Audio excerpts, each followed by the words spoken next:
खुलुमबाय गोजोन फुंबिलिनि गासिबो बड'लेण्ड बुब्लिनि अनसायगिरिफोरखौ बरायग्रोबाय। दिनै 7 एप्रिल शुक्रबारनि फान्जामुथिखौ फरायथिनो लादों खिलिखां ब्रह्मआ। फान्जामुथिनि गिबियाव दं मेष राशि। मान मोनगोन, मोजां हाबा मावनानै बयजोंबो बाख्नायजागोन, मोजां सान। वृष राशि। मोजां फिथाइ मोननो हागोन, गोबाव समनिफ्रायनो मोननो लुबैनाय मुवाफोरखौ मोननो हागोन।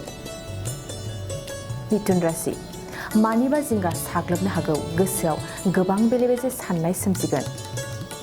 कर्कट राशि।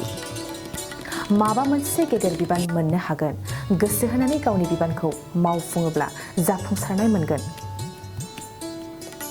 सिंह राशि। गोथार सान, गेदेर उन्दै बयनिफ्रायबो सनमान मोननो हागोन, गोसोआव गोजोननाय मोनगोन। कन्या राशि। गोसोनि साननायफोरखौ फोरमायथिना लानो हानाय नङा, गोसोआव मानिबा दाहाया साग्लोबफैगोन।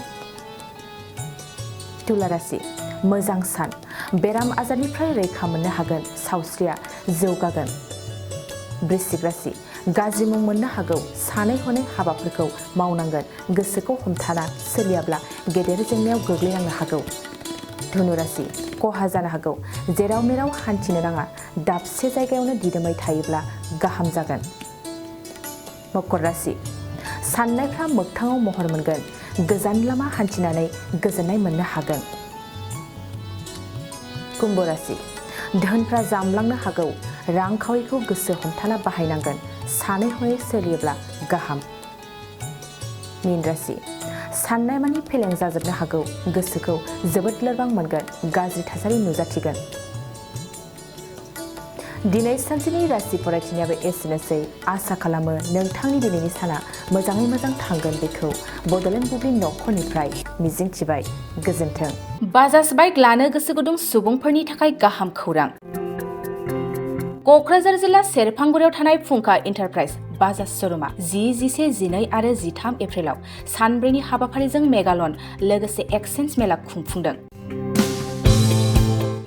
बायगिरि बिथांमोना एसेल' बिबांनि रां होग्रोनानै गाव गावनि लुबैनाय बाइकखौ बायनो हागोन आरो 500 रां होग्रोनानै गोसोबादि बाइकखौ आवग्रिना दोननो हागोन।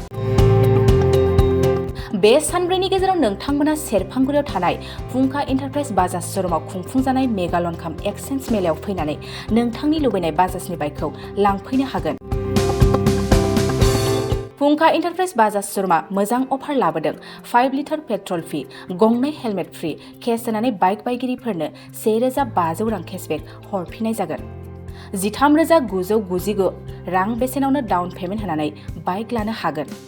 आबुङै मिथिबावनो थाखाय 8134892033 आरो 6003817191 जानबुं नाम्बाराव खौरां लाहरनो हागोन।